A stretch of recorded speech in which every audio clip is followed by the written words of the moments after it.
Hi, lovely third graders. Welcome back to our read aloud time. So we are on to the next chapter of the witches. As you remember, our boy had just gone into the ballroom to train his white mice.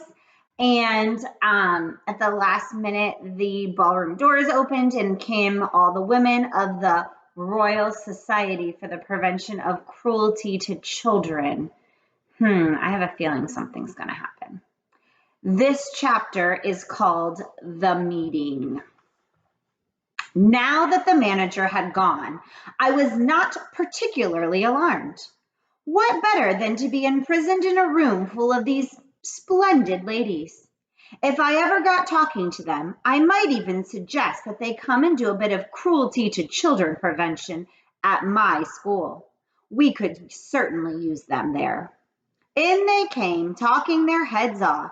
They began milling around and choosing their seats, and there was a whole lot of stuff like, "Oh, come and sit next to me, Millie dear," and "Oh, hello, Beatrice. I haven't seen you since our last meeting.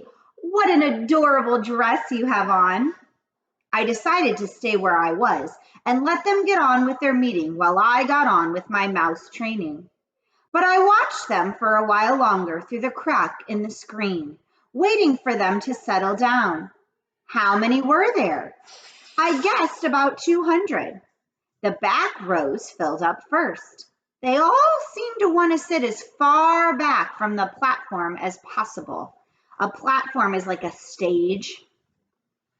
There was a lady wearing a tiny green hat in the middle of the back row who kept scratching at the nape of her neck. That's right where your hairline is. She couldn't leave it alone. It fascinated me the way her fingers kept scratching away at the hair on the back of her neck. Had she known somebody was watching her from behind, I'm sure she would have been embarrassed. I wondered if she had dandruff. All of a sudden, I noticed that the lady next to her was doing the same thing, and the next one, and the next. In fact, the whole lot of them were doing it. They were all scratching away like mad at the hair on the back of their necks. Did they have fleas in their hair? More likely it was nits. Here's a picture of our women all scratching at the backs of their necks hair. A boy at school named Ashton had had nits in his hair last term, and the matron had dipped his whole head in turpentine. It killed the nits all right, but it nearly killed Ashton as well. Half of the skin came away from his scalp. I began to be fascinated by these hair-scratching ladies. It is always funny when you catch someone doing something coarse and she thinks no one is looking. Nose picking, for example, or scratching your bottom. Hair scratching is very nearly as unattractive, especially if it goes on and on. I decided it had to be nits. Then the most astonishing thing happened. I saw one lady pushing her fingers up underneath the hair on her head. And the entire head of hair, lifted upwards all in one piece. And the hand slid underneath the hair and went on scratching. She was wearing a wig. She was also wearing gloves. I glanced swiftly around at the rest of the now seated audience. Every one of them was wearing gloves.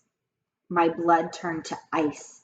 I began to shake all over. I glanced frantically behind me for a back door to escape through.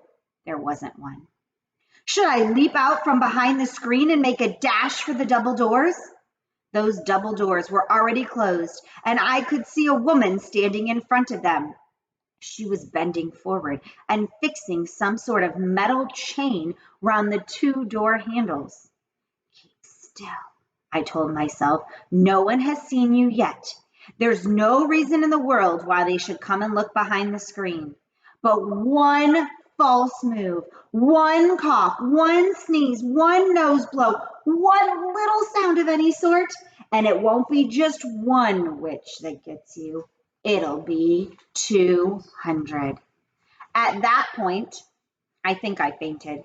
The whole thing was altogether too much for a small boy to cope with. But I don't believe I was out for more than a few seconds, and when I came to, I was lying on the carpet, and I was still, thank heavens, behind the screen. There was absolute silence all around me. Rather shakily, I got to my knees and peered once again through the crack in the screen. And tomorrow we will read the chapter Frizzled Like a Fritter. I will see you then for Read Aloud time.